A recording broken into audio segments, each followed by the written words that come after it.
Well, it feels great to win here. I didn't really even realize that it was a Sam's Town 300 until this morning when we went to the driver's meeting. I said, that's a pretty good one for me to win.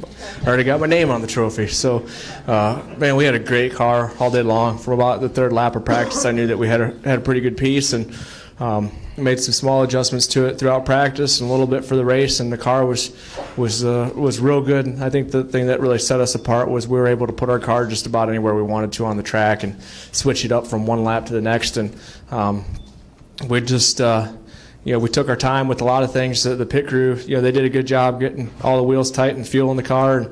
And when you have as good of a car as you do today, you don't have to win the race on pit roads. You got to just make sure you don't lose it on pit roads. So they did an awesome job, and Greg made good calls as far as making the car better. And the track did change quite a bit today, going from being overcast, mostly overcast at the beginning of the race, to pretty sunny by the end of it. So just real happy with the way that we ran when. About lap 10, I thought we got a pretty good car here. We just need to make sure that we take care of it, and that's what we did. And when we felt like we could lead, we went and did it. And when we felt like there was no reason to push it, we just kind of ran there. So dream about having cars like this, and when you get one to victory lane, because we had a couple last year that were pretty darn good, and we didn't figure out how to make them get to victory lane. So the fact that we did today means a lot to me. Congratulations again. And Greg, just talk about the significance of this win and how things went out there today for the 12 team. I don't know that I can really kind of wrap this one up. This coming in over at Penske Racing in December like I did, and having an opportunity to work with all the people that Roger has assembled over there, it's kind of amazing. The way they've made me feel so welcome and have done about anything that I've asked. There's been somebody there to help me out with, and there was no doubt in my mind from the first day I sat down with this fellow right here that he has got his eye on the ball, and he's going to do about anything I ask him to put this car in victory lane. And I feel so privileged to be a part of this program. Winning out here obviously means a lot. I've been involved in some very, very good cup programs out here and just never been able to close the deal in this. I was going to go back to victory lane, and we did it here, and I couldn't feel better, and I'm so proud of all the guys on that team. We have that number 12 car is quite a mix now of some new and some old people left over, and it just means the world. It feels great. Take questions now for either Sam or Greg. Let's start here with Reed and Lee, and then we'll work our way over. Go ahead. I'm Reed Spencer with NASCAR Wire Service. I've got one for Sam and one for Greg. Sam, first of all, have you ever felt a car underneath you that was this good since you've been in the stock car ranks? I feel like the last time I had a car that good was probably the All-Star race in 2008. I mean, we had a really good car last year at Charlotte in the Nationwide Series with the Worth paint scheme, and we didn't get to ever race it. Like, I felt as good about that car in practice as what I did about this one, and we made it about 2 laps in the race before we got a miscommunication between the spotter and myself, and we ended up wrecked. And we went out there and we ran top 5 times with the replacement radiator and a whole bunch of other stuff. So it's great to have cars like this. Reminds me of some of my IndyCar days of just having good cars, being able to go out there. I mean, I think I used more energy celebrating than I did actually driving the car today. Yeah, I mean, it felt good. If the car slid sideways a little bit, it was, there was maybe one time where I scared myself a little bit. I said, we got 90 laps to go. We can take it easier. Let's try to stretch it out. So I mean, it's just a great feeling to be able to do that. And I think that one of the things that hopefully is what's good about this team at this point. As soon as I found out Greg was going to be over here, he sent me a text. What do you think about this? And we sat down. We started talking about it, and I haven't had anybody that's been as dedicated as what he has. So I mean, it makes me feel like good things are going to come, because it makes me want to work harder, and it makes all the guys on the team want to work harder too. So I mean, it's great for us to all be hungry the way that we are, and we feel like we've got a lot of good opportunities here at Penske Racing. Roger's said many times that he wants to have a third Cup team again, so we want to make sure we do everything in the right way. So one thing at a time, and to be able to get our Fords to victory lane first, and to be able to, Ross Yates and just the difference with, the Penske guys did a great job with us for our engines over the past couple of years, and really great reliability. But this takes it just to that next little thing, and they've absorbed a lot of people from Penske. So there's been some things that have been brought over that we're already doing. So just a great combination, and it shows what a businessman and person that Roger is. A lot of people question why would you go somewhere else after the success that you've had with Dodge, and he knew that there was a way that we could be better, and he wanted to jump full board onto it and see if we could live up to what we should. And Greg, given that so much of this series is contested on intermediate tracks, how encouraging is it to you that you could put a car of this quality on the track today? Yeah, we spent so much time in December going through where the 12 cars were last year in terms of setup and chassis configuration and shock packages and geometry and all those things. And we looked at some of the things that the 2 and the 22 Cup programs were doing. We communicated with those guys really well, and we tried to take a little bit of what we saw up there that was positives. We took some of the things that I kind of feel from history, our gains, and we sort of really dug in and got to talk to Sam a little bit and just found out about where his cars needed to be better. And we went across the board and just made these little improvements, and it comes down to pit crew. The engine is obviously performing flawlessly. The body is a gain for us. I think some of the things in the geometry are a gain, and it doesn't matter if it's a Cup Series or the Nationwide Series. When you can elevate your game by just a couple % across the board, you get days like we had today. But I honestly cannot believe I've never been part of a car that could drive from 4th or 5th or 6th to the lead inside a couple laps. The way this car would restart and drive off of 2 and run down the backstretch. I mean, I knew about halfway through the race we had something pretty special, and it was just a matter of holding all the pieces together and keeping the thing pointed straight on the racetrack. It's terrific. I'm proud of him. I'm proud of the guys on the team. I'm thankful to be part of it. Lee? Lee Spencer, Fox Sports. Erwin, can you talk a little bit about Penske Racing initially were recruiting you for A.J. Allmendinger's car, and then, ironically, he ends up going to IndyCar. You got an IndyCar champ here. The whole thing just really, kind of seems bizarre in a sense, but at the end, with your background in engineering and everything, it really seems to play into Penske no matter where or what team, wherever you would have ended up. That discipline seems to have paid off there. I think directionally they have kind of set the ship that way. The relationship with AJ was one that was short-lived for me there, my previous employment. But the truth of the matter is that you have a guy here that has won, arguably one of the biggest races in the world and several championships in a series that is driven predominantly by engineering tactics and engineering technology and things like that. And so I think, I walk into this deal and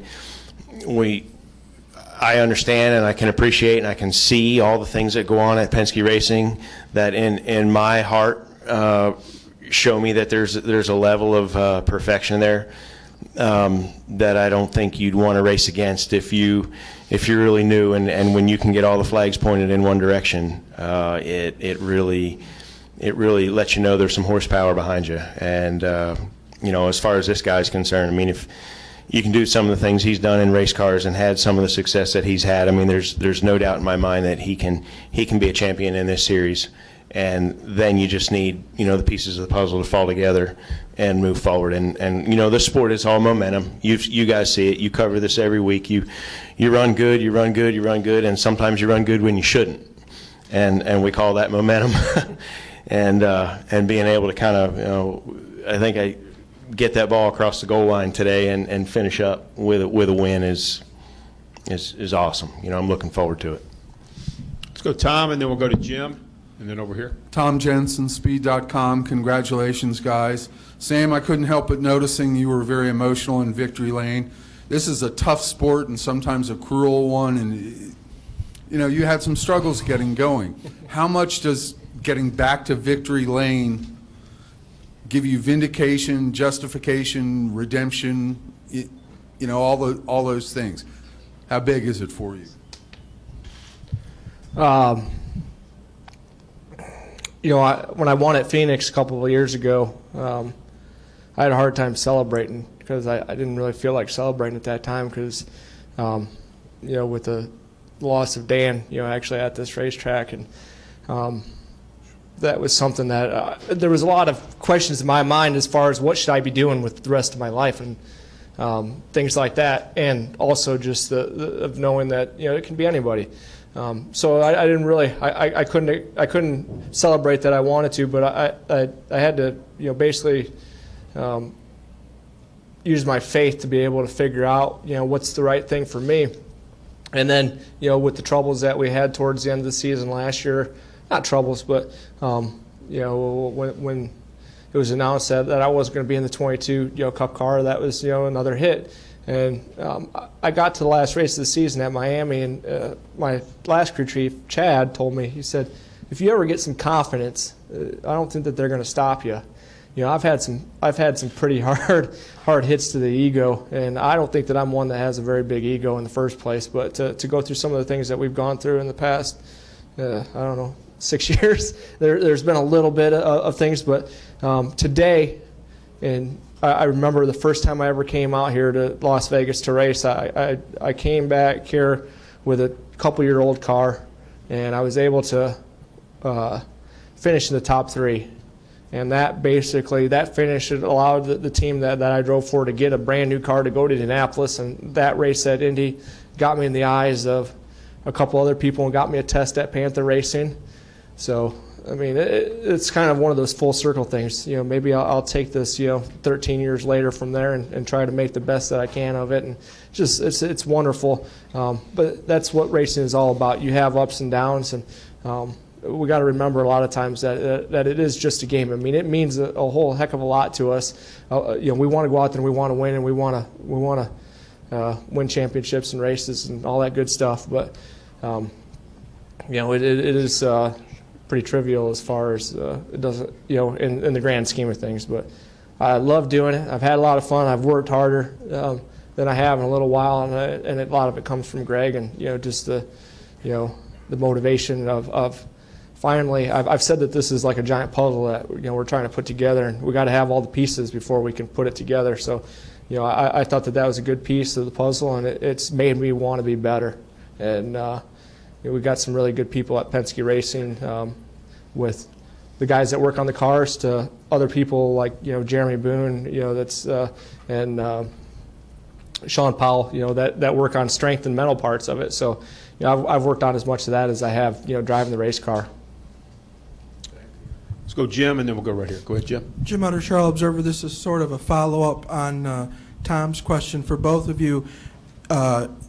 You've kind of very much been tested in just the 3 races that we've had so far this season, and yet you've won, and before you won today, you found yourself still tied atop the points, although it's very, very early. But just looking at the first 3 races of this year and what you've been able to do, are those further evidence of what you've been trying to put a championship season together?